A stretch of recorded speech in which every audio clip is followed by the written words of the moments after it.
I'll be the first to admit that I don't watch the news regularly, but I could have sworn that Elon Musk was the richest man in the world. In fact, at the time of making this video, Bloomberg puts his net worth at $272 billion, and everyone is still waiting for him to become the first trillionaire in history. So, how is it then that you've just clicked on a video that's about to show you how the Prince of Saudi Arabia spends his magnificent $2 trillion fortune? A fortune that obliterates the combined wealth of the top 17 richest people on any list today? Well, I'm glad you asked. And I'll keep the answer short, sweet, and crude. Oil. You see, as the anointed de facto ruler of a country that bears his last name as its first name, Mohammed bin Salman bin Abdulaziz Al Saud, or MBS, sits at the top of Aramco, the biggest oil and gas company ever. It's the third most valuable company, behind only Apple and Microsoft, and ahead of Alphabet, Meta, Berkshire Hathaway, Amazon, and of course, Tesla. These matters way less on Mars, but the truth is, MBS does have control over what he can splurge millions on from his own wealth and from the wealth of the Kingdom of Saudi Arabia. And on top of Aramco, MBS also controls the sovereign wealth fund of Saudi Arabia, called the Private Investment Fund, and with assets of $500 billion. You begin to wonder, what can you possibly buy as a gift for someone who is obviously filthy rich? And boy, are some of the ridiculous items on this list gonna color you jealous. Especially since the first on our list is the painting called Salvator Mundi, the most expensive painting in our history. This magnificent piece was done in the 15th to 16th century by none other than Italian Renaissance artist Leonardo da Vinci, who just like MBS, didn't know where to draw the line with the gifts he was born with. The Salvator Mundi did a tour in 2017, where it was displayed at exhibitions in Hong Kong, San Francisco, and New York. During its exhibition in New York by the auction house called Christie's, it was purchased by the Saudi Arabian Minister for Culture, Prince Badr bin Abdullah, for $450,300,000, about $500 million. The claim was that it was for display at the Louvre Abu Dhabi, but reports have it that Prince Badr bin Abdullah was actually standing in for MBS, who is currently in possession of the masterpiece. Salvator Mundi, meaning Savior of the World, is a beautiful painting by Da Vinci that features a portrait of Jesus Christ holding a non-refracting crystal orb in his left hand. This painting of Jesus is on Mohammed bin Salman's mega yacht, where he's hung it on the wall with one nail instead of three. You can say MBS does like putting an extra layer of that pizzazz on all his things. It may be a $500 million painting of one of history's most influential people on his wall, or just extra gold coating on his already expensive fleet of cars, like his gold-plated Bugatti Veyron Grand Sport. This car costs a whopping $12.5 million,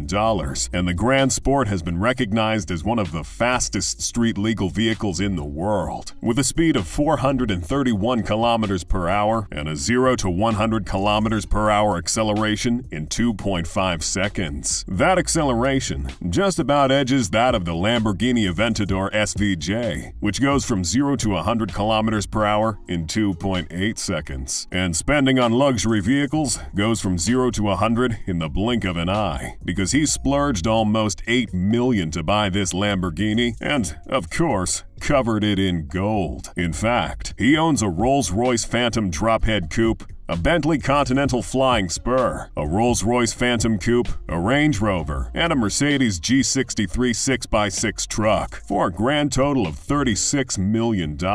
And, of course, he's covered them all in gold, and even ornamented the chairs with gold-like embroidery. At this point, maybe his cars run on gold instead of gas, and if that doesn't fuel your desire to get rich, maybe his magnificent French chateau called the Chateau Louis XIV will. Back in 2015, when Prince Salman purchased this mansion for $300 million, it became the world record purchase for a residential property. But MBS didn't stop there. No, instead he got to work and employed Saudi-born French property developer Imad Khashoggi to rebuild and redesign the mansion. Khashoggi merged high-tech installations and controls with 17th century craft traditions and employed them in the rebuilding of this 57-acre chateau. Over the course of 3 years, over 131,000 people worked on this mansion. That's an average of 120 people per day. They included experts like stonemasons building the house to style, marble workers who sculpted a pristine statue of Louis XIV and molded for the Grand Siècle-style fireplaces, gardeners that designed large expanses of parks and French-style gardens with embroidered box hedges and tree-lined labyrinths, and painters and decorators that painted the ceilings of several reception halls, master suites, and the cupola of the main drawing room. The chandeliers are magnificent high lights hanging in the chateau, but these otherworldly paintings and magnificent gardens are the highlights of this luxurious home. And to think the Salvator Mundi painting that we discussed earlier is almost double the price of this massive estate. A $500 million painting that hangs on the walls of Mohammed bin Salman's serene yacht. That's right. The serene yacht is ginormous. It is, in fact, among the top 10 largest yachts in the world, with a length of 439 feet and a beam standing at 60 feet. Serene has a jacuzzi with automatic lighting on the outer top deck, lounge areas, sitting rooms and bars on its decks, several staterooms and a master suite, a helipad, and a garage to house its many speedboats and tenders for when MBS wants to go overboard. But MBS went overboard with a different kind of tender called Monet, as this sea monstrosity is unsurprisingly valued at $500 million. It was initially built for Russian vodka tycoon Yuri Shefler for $330 million, and in 2014, the one and only Bill Gates leased the yacht at $5 million per week. But while vacationing in the south of France in 2015, Prince Salman decided to splash $550 million on the water vessel. From the hands of one ultra-rich man to another, the Serene yacht is an example of great sportsmanship amongst the wealthy. And speaking of sportsmanship, Prince Salman's latest acquisition is a legendary English soccer establishment called Newcastle United Football Club, or more commonly known as the Magpies, through the Sovereign Wealth Fund of the Kingdom of Saudi Arabia, known as the Public Investment Fund, or PIF. MBS was able to purchase the English football club for £300 million. The deal took almost 2 years to complete. But at the end of the day, Newcastle is now the richest club in the world, due to their owners, the PIF, having a value in assets totaling almost $500 billion.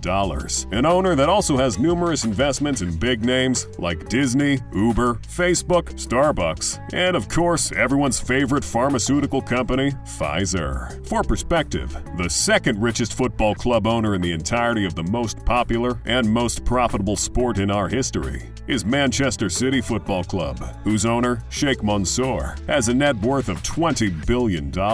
Many have seen this acquisition by Mohammed bin Salman through PIF as a way to diversify their sovereign wealth fund from just oil. And like we said, PIF invests in some pretty big names already, which has brought its assets to $500 billion. Soccer is an investment that cannot be snuffed at, as more and more billionaires have joined the party. For example, Russian-Israeli oil billionaire oligarch Roman Abramovich and the Italian billionaire family Andrea Agnelli and family own 2 of the biggest clubs. And more recently, the wealthy in the US of A have turned their eyes to developing and investing in the sport in their region too. For perspective on the lucrative nature of soccer, a top soccer club like Manchester United or Chelsea spend more on players' wages in a single year than the entire civilizations of the world spend on asteroid defense. This is a great deal for the Magpies to elevate them to that level, but it's also great for MBS and the PIF, and perhaps the human race needs to set its priorities right on world-ending asteroids. Except for this guy, the rest of us have room for improvement. But Hotel Abraj Khudai is one hotel that doesn't have room for improvement. You know, seeing as its 10,000 rooms make it the Guinness World Record holder for the biggest hotel in the world. It's another project by the Ministry of Finance and will cost $3.5 billion to complete. It is one of the most impressive and audacious mega projects going on in the world today, and it is also part of MBS's plan to diversify his nation's economy. With its location in the city of Mecca, this hotel is perfect for exploiting an already profitable venture, pilgrimage. Abraj Khudai will cover 1.4 million square meters across 12 great towers and its 10,000 rooms. It is fitted with 4 helipads, garage space enough for almost 3,000 cars, 70 restaurants, and more. Spending a night in the luxurious rooms will cost $5,000, and you'll get to enjoy amenities like the gym and wellness centers, spas, massages, luxury car rentals, fresh and thermal water baths, scrubs, saunas, pools, and more. Prince Salman also had the architects from Dar Al Hadassah and interior designers from London-based Arene Hospitality Company do something special for the royal family. And that is the fact that the first 5 floors of Hotel Abraj Khudai are set aside and designed to the taste of MBS and members of the royal family whenever they wish to visit. With the wealth at his disposal, MBS might as well build a city from scratch. Wait, he wouldn't, right? Right? Boys and girls, Mohammed bin Salman bin Abdulaziz Al Saud is building a city from scratch. It's called Neom, and it's the most ridiculously ambitious thing you've ever seen. First of all, Neom is a smart city under construction with a name from 2 words, the Greek word neo, meaning new, and the abbreviation of the Arabic word for future. Basically, it's a city so futuristic, they had to name it twice. But seriously, when MBS announced this project in October of 2017, the plan of creating the first self-sustaining, advanced, smart, and net zero carbon emission city in the world was the promise. You know, an actual place where the aliens can lodge when they eventually come. So when OneWeb, what it's about is, if you think about what we're trying to do at Neom, Neom is an accelerator of human progress, not just some humans, but all humans. So we want to make sure that the connectivity creates an environment that we call digital air. That means wherever you are, you don't have to worry about, is it Wi-Fi? What's the connection speed? It gives you what you need, when you need it, right person, right time, right place. And wouldn't you know it, it has a budget of $500 billion for its completion. This is a real thing, guys. Seriously, you can look it up. It will be 3 times the size of New York City and will be designed in such a way that everything you need at any point in the city is within walking or cycling distance, since, you know, there won't be cars or even traditional roads in Neom. Instead, long-distance transportation will be made using shared, autonomous electric shuttles, high-speed underground transit systems, and urban air mobility. Not to mention, the seaport will be the first fully automated seaport, and the experience at Neom Airport is seamless from the curb to the gate. Sections of the gigacity like the Line and the Octagon are already under construction, so it's not a matter of if, it's a matter of when. Earlier in this video, we posed the question, what can one buy as a gift to someone like this, with a net worth well over $2 trillion? Tell us in the comments below. Wrong responses only. But truth be told, we may never know. MBS controls 553 million acres of land, filled to the brim with crude oil. He's technically the 2nd largest landowner in the world, ahead of the Pope and behind only the Crown and Queen of England. And it's not every day you find yourself amongst 2 of the most powerful people on God's green earth. Speaking of powerful people, click this video to find out the families that secretly rule the world, and I'll see you there.